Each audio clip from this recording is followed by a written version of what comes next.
temperature going down, but now is the time to start thinking about planting your bulbs for spring, even though it's fall. Yeah, it's amazing. These little guys right here, a bulb, is a complete storage facility. There's an entire plant located right in there, and when you plant it in the fall, you're going to be surprised with some wonderful colors. So first I want to show you the true glory of some of the bulbs and show you what they're going to look like in your garden. So let's take a look at a few pictures just to kind of show you the color. Get some inspiration. Oh, that's look at that. That's alliums, late summer blooming, nice big flower heads. That's related to the onion family. A fantastic, fantastic spring bulb. Daffodils. Why are daffodils so great? They're gorgeous. They're perennialized, meaning they're going to come back each and every year. You plant them once, no problem. Great for naturalizing. That one there is a double. Fantastic. Double daffodil. This is a tulip. Look at that tulip. A fringe tulip that you can use as a cut flower. You can see the bicolor with the pink and the white. That there is going to be glorious in the month of May in any garden right across Canada. And then you take a look at this. This is frutillaria. That there looks like little bells. They're going to go ding, ding, ding, ding, ding, ding.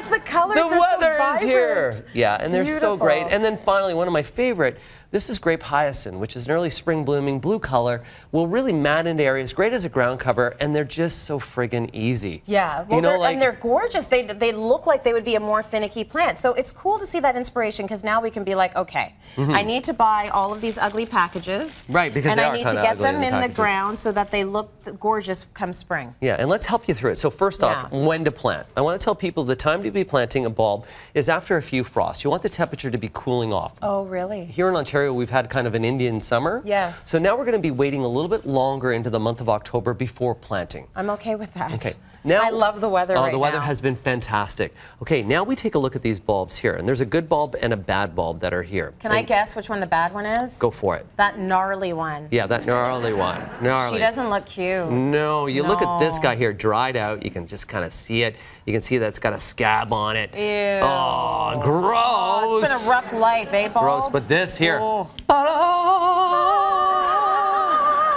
Now this is a good-looking tulip bulb. Let me tell you why.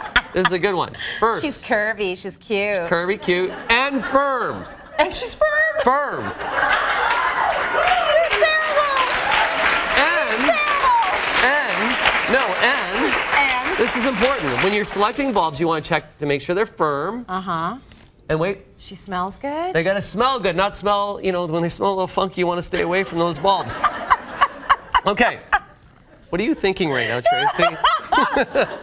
You know, bulbs Planting's fun. That's what I was thinking. Well, you got to make it fun. You know that there's so many different sizes of bulbs. This is Scylla. There's a daffodil bulb. This is an allium bulb that we have here.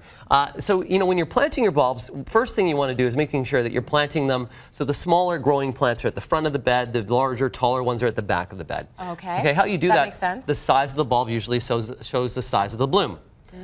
Size matters in bulbs. So, yeah, the bigger. These ones have to be near the front. Yes, you got it. Right, the little ones. Yeah.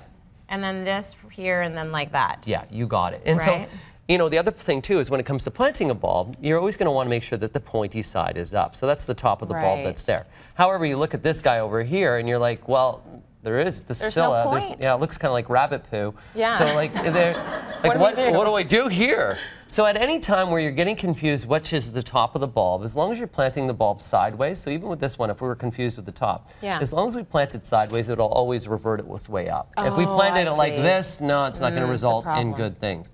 Okay. So when you're selecting the bulbs, you want to make sure that you have a balance of colors. So the first thing that we would select, of course, I'll move this guy over here, are crocus. Crocus are what are known as snow crocus because they bloom right after that snow moves in. Beautiful. And then you can move your way ahead and you can go into some of the grape hyacinths.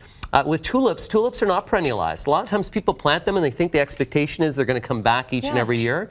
Many of them will not come back. They'll actually start to lose, so you have to replant them or dig them up. Okay. Some of the botanical varieties of the tulips will come back each and every year. So look for perennialized. Daffodils, of course, come back each and every year. Stronger, bigger, and better. And the same as alliums. Coming up, though, a little bit later on, we're going to talk about why daffodils and alliums and frutillaria, why these guys here are my favorite in the garden. Is it because they're so pretty? Because they're so pretty. You're such a guy. And yeah. They're so pretty. But you know, they're not only fashionable. Yeah. They're functional.